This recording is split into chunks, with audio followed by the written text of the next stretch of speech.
It's going to start. Let's see. What's up, comic book fans? Pete here from Comic Books Transformed, where we talk about all of the adaptations of your favorite comic books into streaming shows and movies. There is a comic of The Last of Us put out by Dark Horse, but we are talking about the adaptation of the video game The Last of Us into the HBO show.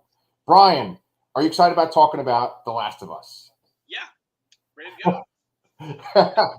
I really enjoyed talking about it with you last week, and I learned a lot of things. Like I didn't know that was Sandy Newton's daughter until you told me last week, and I didn't know the thing about the bread, which I feel like that was confirmed in the beginning of this episode, right? Pretty much, yeah. And I gotta say too, I think, not to take a dig at any other part of the show, but the opening scenes in both these episodes have been like far and away my favorite of everything. And they're like complete fabrications for the show. Like that, obviously they were not in the game. But the like, I don't know, like they give you that real world sense of fear. I guess, like I guess I've always been scared of the idea of zombies because in general, like it's a horde of this unstoppable terror that you can't do anything about really. Yeah. But that's not gonna happen. Like zombies aren't real. Like no one's gonna be raised from the dead or anything like that. But this cordyceps thing, like that's a real thing that exists. And while it can't infect humans at this point, like I don't know, just the fact that that is a real thing that these fungi can actually manipulate insects' brains and in order to reproduce and all that. That's terrifying. Like. And just transferring that over, and just the reality of that, the fact that is a real thing, adds to the kind of foreboding sense of this show. And they couldn't have done a better job, honestly, than this opening scene. Like when that professor is like, I'd like to be taken home now. No, I think you should bomb. I'd like to be taken home to be with my family. Right. And Jesus Christ, man. Like, that's the scene I can't get out of my head. Yeah. I totally agree. The cold open moments are like really, really good. And we mentioned this before last week that the show is made by this one guy who worked on the show Chernobyl, which of course is about a real life disaster where like some really truly horrible decisions had to be made. And I feel like the opening sequences are definitely in the vein of that show. I haven't watched it, but from like the clips I've seen, because the show was nominated for like Emmys and stuff like that and Golden Globes. It looks like those cold open sequences really have that kind of Chernobyl vibe. And one thing to kind of go along with what you were just talking about, with zombies, with the cordyceps thing, that they made a point in both cold opens to be like, oh, this can't exist in humans. It's not possible. And in the first episode, they say, well, if there was a change in the climate, then maybe something could happen. Yeah, exactly. Adding to that real sense of reality. Like, the climate change is a real thing, Right. The globe's temperature is increasing. Yeah. My wife and I are watching this together, Sherry, and she is enjoying the show. She liked the first episode more. But I turned to her during the second episode and I said, do you think that there is a branch of the government or like an organization that their whole focus is what kind of weird diseases and weird side effects are we going to get from global warming? Like, do you think that there's actually a group like that exists right now? I hope there is. Yeah, me too. It's just that with this show, like you said, like, okay, for me, zombies were the thing that I was scared of the most when I was like a teenager and like maybe my early 20s. You and I watched the Zack Snyder Dawn of the Dead remake, and I was very scared by that. Do you remember that night we watched it? Yeah, and that was like obviously that was the beginning of Fast Zombies too. Right. So, we had a zombie baby in that movie as well. Yeah. And we had a villainous turn from lovable TV dad Ty Burrell. Anyway, right. Yeah. Is it the beginning of Fast Zombies or is 28 Days Later before that? Oh, that's a great question. I want to say it was Dawn of the Dead, but okay, he's gonna look it up, ladies and gentlemen. While he's looking it up, let me just make my point that I was saying is that I was really scared of zombies for a while, and then when the Walking Dead TV show premiered on AMC, just like everything was about zombies. And I think I've definitely mentioned this on my other channel, The Laster Cast, but to mention on here too, I feel like the main appeal of zombies, or like why they were so big, was because people kind of like the idea of randomly shooting people. I know that sounds fucked up, especially since there's been like a shit ton of shootings. But that has never been why I've liked that. I will say that, but I totally believe you. no, yeah. I know. I like, not to go off on a weird tangent and stuff, but a lot of times the people that I see that are like really into zombie shows and really into The Walking Dead are the people that are really into guns, And it's like, just like, oh, well, we could just shoot anybody now because they're all zombies. I think there's some sort of subconscious thing to that. I will. I am in real life not a fan of guns. I've never held an actual gun. Yeah. And if I did, it was not loaded or anything like that. But there is a certain catharsis associated with, shooting a zombie in the head in a video game. Yeah. That I do like to do. That's one of the things that does draw me to playing games like that. I like being scared of it and being terrified of walking in a room. But I also really like the satisfaction of seeing something explode. Yeah. Look at us, two little liberal snowflakes over here. Like if there's a bunch of fucking mushroom zombies killing people in Austin, I am not making it up to New York to see you, man. I wouldn't. I remember. Oh God. I remember when Walking Dead started. There was the big zombie craze. Everyone was really obsessed with them and everything like that. Right. Somebody had some like weird Facebook post. I don't even remember who it was, but somebody put me as like someone they would think would be a good leader in the apocalypse. I'm like, why? I would fail miserably. I would be dead in days. I love you, man. You're my best friend, but like the only way that you could be the leader of the post-apocalyptic world is if somehow Transformers knowledge was like vital to survival. You're like, oh, we need to get this combiner. We're gonna need long haul, and like if you could do that. I would melt down my action figures and form a plastic suit of armor. Yes, something that combats the fungal infection, right? But man, we're totally getting like Danny over here. We're talking about all these other things. We got to talk about the show itself. So going back to the show though, and kind of connecting to what we were talking about, zombies. I was not scared of them after we sort of got oversaturated with zombies, but like you said, the concept behind the zombies in this is very scary. And with this second episode, we see full-on clickers. We see what they had, in the game. They've translated into this show. And I did have the creeps by the end of this episode. What about you? Yeah, definitely. Like we got a very brief taste of them, I think, in this. As I mentioned in the game, like there's a lot more of them. Like there's a lot of sequences where you're creeping through old buildings, and you have to you have to like stealth kill some of these things, which is kind of like a weird thought. Like, do I really want to get that close to that thing and slit its throat? Or do I want to make a loud noise with the gun? Right. But, yeah, they did a good job of escalating the how real the threat is of these things. There were only two of them, and between three people, two armed, one unarmed, they seemed threatening. Yeah. Well, so one of the things I really enjoyed last time was just talking about the game and the show and kind of comparing the two. I didn't do the notes last time, but I did this time. And so essentially the two showrunners, the two writers are Craig Mazin. He's the one that did Chernobyl, like I referenced before, and then Neil Druckmann, and that's the writer for the game, right? The creator of the game. Now, he also did Uncharted, too? Yeah, those are both Naughty Dog games, yes. Wow. That's kind of crazy that the one guy has done both those games. The crazier thing is that Naughty Dog started with Crash Bandicoot. and not throwing any shade at Crash Bandicoot. Those are fun games too, but like they went from that to this, and it's crazy. That is weird as hell. Was that Neil Druckmann guy involved then too? I think he's one of the founders of Naughty Dog, if I'm not mistaken. I could be wrong about that. And speaking of being mistaken, you are correct about 28 Days Later. That was 2002, and the remake of Dawn of the Dead was 2004. 28 Days Later is fucking scary as hell too. Yeah, absolutely. So thank you for clarifying that. So it looks like Craig Mazin wrote the majority of the episodes, with the exception of episode 7, which is written by Neil Druckmann. It's also the score. I don't know if you knew this. You said that your wife listened to the podcast. Did she tell you, or did you know that the composer of the show is also the composer from the games? Oh, no, I didn't know that. That's awesome, though.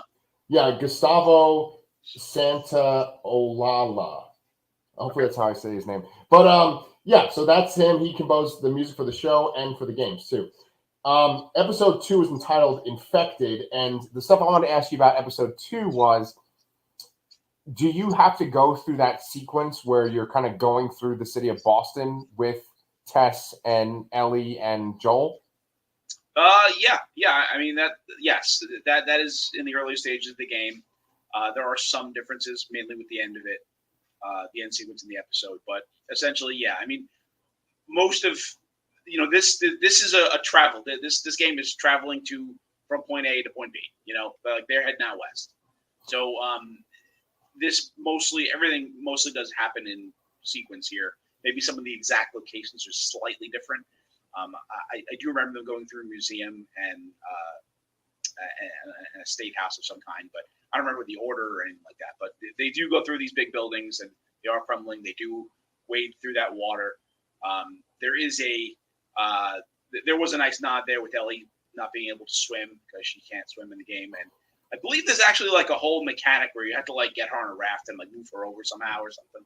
I really got to restart and replay the game as I'm watching the show, but I haven't done that yet. But still, I could probably bang that out in an hour from what we've covered in the show so far.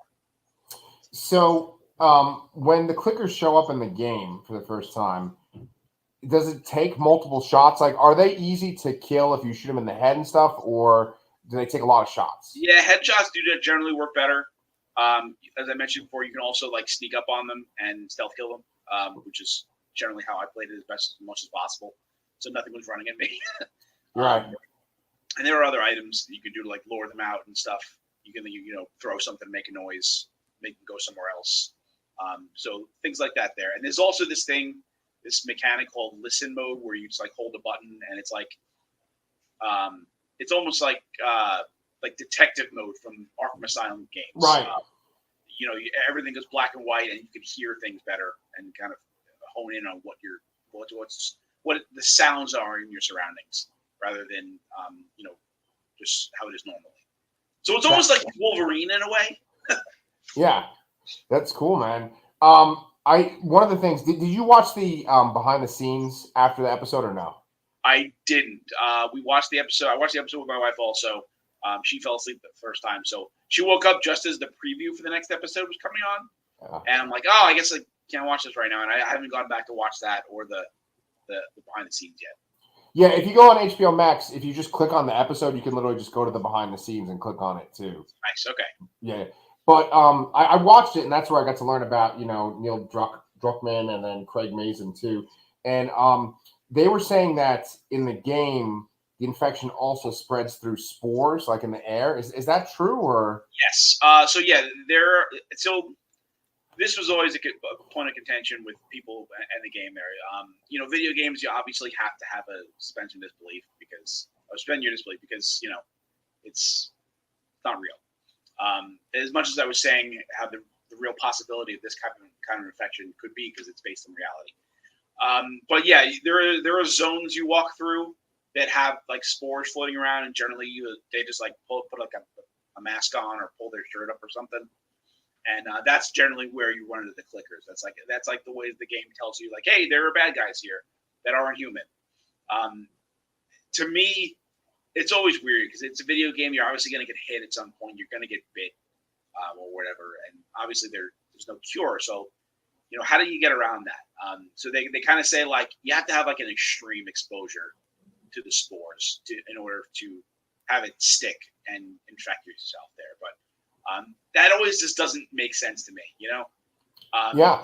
It seems like the way this spread and how quickly it destroyed the world.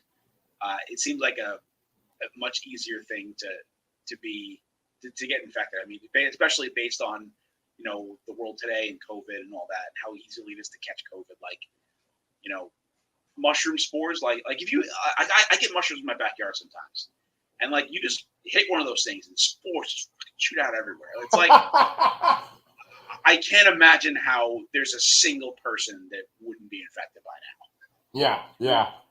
Oh man, we're encouraging masks now and talking about COVID, and we say we don't like guns. Oh man, we're just snowflakes over here. But no. I thought about that when they were talking about how it like spreads from spores, and there was a sort of moment that kind of took me out of it was when Pedro Pascal and Joel goes and he looks at the fungus on the ground outside of one of the buildings, and he kind of steps on it, and then he's like, "Oh, it's dried out. Like they've been dead for days." And I feel like in that kind of scenario, first of all, just anywhere that I would step, I would just be worried that I'd be like stepping on shit that I'd like breathe in.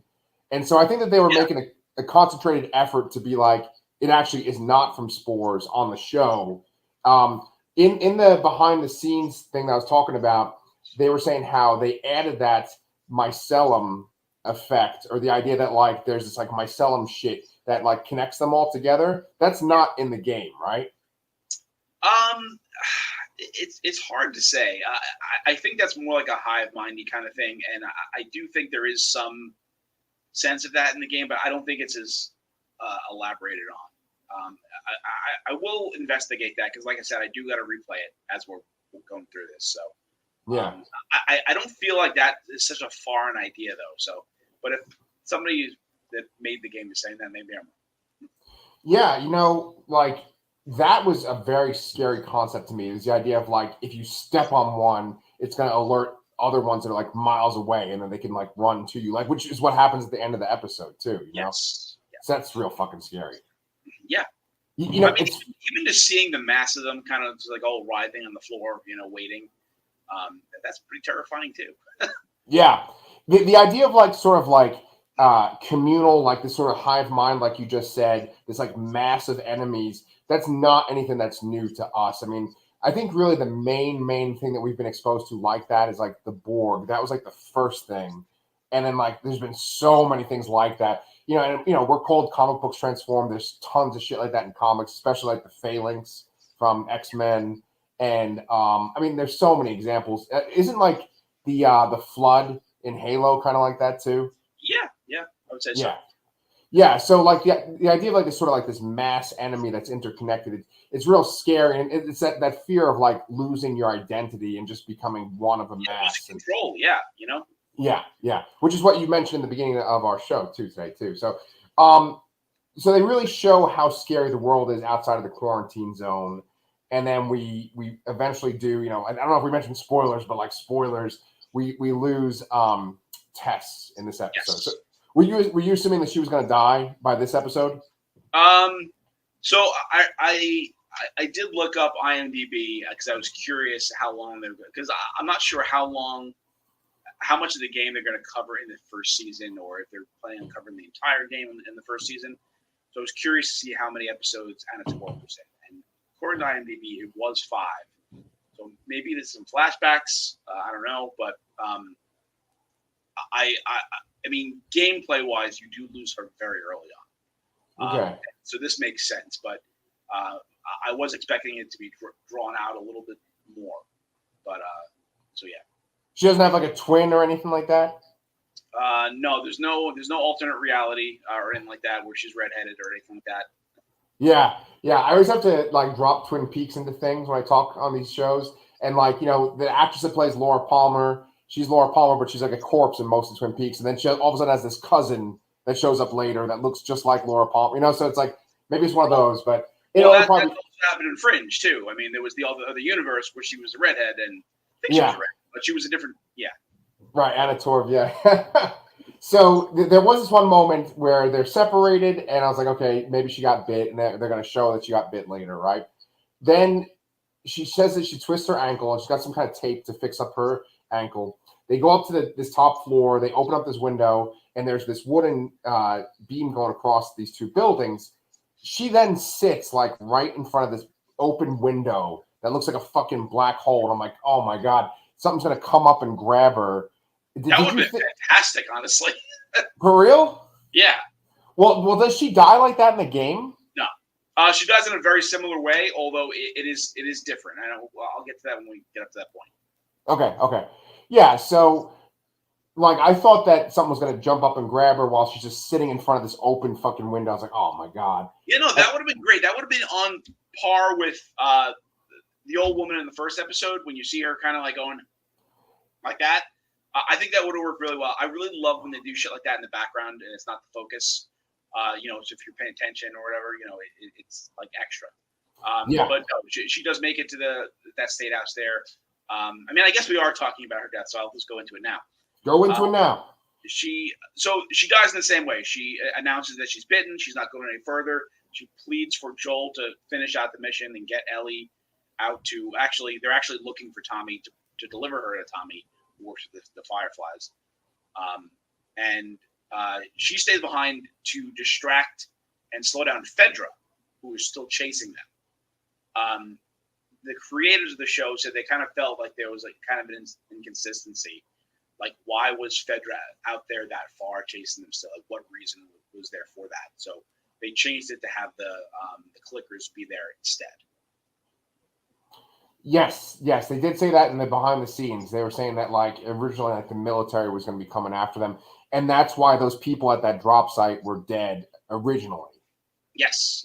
Right, and so in this case, it was like this idea that someone got infected and they all kind of like killed each other, like infected and then non-infected kind of killed each other.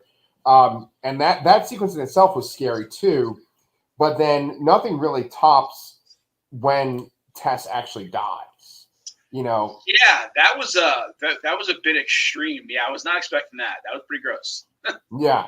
So I wondered about that because all those infected are running. They're kind of even running in the direction of Joel and Ellie. But then this one infected stops and like looks at her and walks up to her. When you get bit, do they all of a sudden treat you like, oh, you're infected, so I'm not going to bother with you, or do they just kind of keep at you? It's not clear. I did kind of get that vibe because they clearly were ignoring her at first. Yeah. One of them kind of sensed that it was like a halfway point, and they were, and then that's what they're saying is the primary means of infection is those little strands come out, and then that's how you get infected, because they do live in the host's mouth. So that's essentially what we're doing is like, hey, is this person infected or not? They're not quite there, so let me like fully finish this. So creepy. I mean, it's such a well done thing. I cover stuff like a lot of horror. Obviously, my other channel is the Lastercast, right? And there's this weird thing with horror. And even in like superhero movies and stuff, sometimes they have moments like this, like especially like James Gunn made superhero movies. There are these moments that it's almost like you don't know how to feel because they're kind of beautiful. They're also like disturbing as fuck. They're sad. They're like multiple things at once. And when Tess was killed, it's like multiple things at once. She's like kissed, and that seems like it's kind of almost beautiful because it's like, the act of kissing is beautiful, but she's being kissed by this fucking ugly fungus monster. But then she's also like heroically sacrificing her life for the greater good. It's all these things at once, and you kind of don't know how to feel in that moment. Did you feel like that too, or? Yeah, I thought a lot about how I would react if I was infected and something like that was happening, and I just don't think I would react well at all. That kind of a choice is very difficult. Even the choice to kill an infected person, like I don't know if I could actually do it. Yeah. Yeah. Putting yourself in that kind of shoe is it makes it interesting. But I don't think I could be able to. I would fail miserably. I actually was worried that she was gonna like kind of succumb to it more and not ignite the explosives. Yes, that was a thought that went through my head. It went on so long that I was wondering if they were gonna convert her somehow faster, and then she wouldn't try to light it anymore. But thankfully, she kept that her willpower intact. Yeah. So that brings us to the close of episode 2, entitled "Infected." Obviously, is very personal. It's about Tess being infected. We did see the coming attractions for next episode, and we see that it's going to kind of take a little bit of a turn. We're going to be with a character played by fucking Nick Offerman. Nick Offerman. I always forget his name for some reason. Nick Offerman, And so that character that he's playing, is that someone that you're pretty familiar with from the game? Yeah, it's Bill. You definitely do run into him earlier on in the game. This is one of my brain starts to get a little fuzzy on the thing. I remember the opening very well. I remember a couple choice scenes here and there, and I remember the ending very well. But I do remember Bill. But I really need to go back and play to catch up on the other side characters and the other goings on, because it gets a lot more. This is a lot more just like dialogue between Ellie and Joel and getting to know each other and surviving from here on. So this is the point where I'm really interested to see how they adapt it, because it's really just walking and talking and killing. Yeah. I'm glad that you brought up Ellie and Joel too, because there's little things that I didn't put in the notes, but I feel like are just kind of worth mentioning, because I think it sort of elevates it from like your typical kind of zombie horror cliche thing. There's little touches that I really liked. Like multiple times at the beginning of the episode, Joel's like looking at his hand and his hand's shaking, and he's got the cut knuckles from when he essentially killed that guard with his bare hands. And I just like that he's like really upset about that, and he's really shaken by that. I also liked their little back and forth where she was asking him questions about him, he was asking her questions about her. They both kind of have a wall up against each other, but you get information from both of them, but it's not this kind of crazy exposition dump. It's like, I think that the amount of information they give each other is realistic, and it also helps paint a picture in your head too. Yes, and we as the audience, we already know kind of Joel's origin here, but Ellie doesn't know it yet, so that's going to slowly come out. And we're also going to find out more about Ellie's origin here and how she got bit. There was a DLC that was like a prequel where you play as Ellie, and it explains how she got in the situation in the first place. Yeah, and speaking of that, there's the part where they say to her, "How did you get bit?" And she says that she went into this sort of sealed off area. They ask her how old she was, and like, "Oh, you went down there alone?" And she kind of pauses, and she has this look on her face. So it makes me think that there was other people involved when she got bit. Yes, I can answer that if you would like me to, but I'll just say yes if you want me to not say too much. Yeah. Like I don't really want you to spoil anything, because I'm really digging just like not knowing what's going to happen. Yeah. But the stuff with Nick Offerman, it kind of reminds me of like those characters that are in like The Hobbit and in The Lord of the Rings, where they kind of cut them out of both of the movie versions. But there's like Tom Bombadil, and then there's like that fucking wolf guy. I think his name's Bjorn or something, right? In The Hobbit.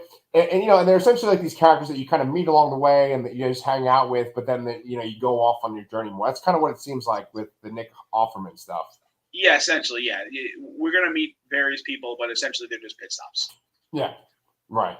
And I mentioned this before, but like Murray Bartlett he's the guy that Nick Offerman's talking to in the trailer. And Murray Bartlett, I just saw him in The White Lotus, the first season, and I think he's pretty great. He's really good on that show. So I'm looking forward to seeing him too. So it looks like the next episode is even like maybe like a little bit more comical too. Yeah, I think from the little bit of the preview I saw is that there's going to be a decent focus on them, maybe more so than Joel and Ellie in the next episode. So I'm curious to see how that plays out. Yeah, but I think it's good though, because like I said, I don't know how engaging a television show could be of just two people talking and walking every episode. So they have to have these other characters. They have to have other conflict and drama in there besides that. Yeah. And who knows, maybe like every cold open is going to be like what happened before the fall of humanity. I hope so. Yeah, me too. Like I said before, I think those are the two best scenes in the show so far, like honestly. Yeah, I think I might have to agree with you there. So I really enjoyed The Last of Us episode 2. It sounds like you did. Definitely. Yeah, and so Brian and I will be here every week while the show's still going. And then we have other shit coming up. I mean, I realize that like Ant-Man is just a couple of weeks away. Yeah. Will this show be done before Ant-Man? I don't know. The show has what, 9 episodes? 9 episodes. We got 2. Oh no, it won't be done before it, because that's only 4 weeks away. Yeah, so this is gonna bleed like right into the start of Mandalorian, I believe. So, just starting the new year with Pedro Pascal. Yeah, dude, I'm a big fan. I'm digging him. I like him on the show. I like hearing him on the show makes me want to watch The Mandalorian. So I'm good, man. Yeah, it's a nice little hype up. Yeah. Yeah. Cool. All right. So then Brian and I will be here next week. If you guys haven't subscribed to the channel, please do. We can always use some more views and more people just telling us how they feel about these shows.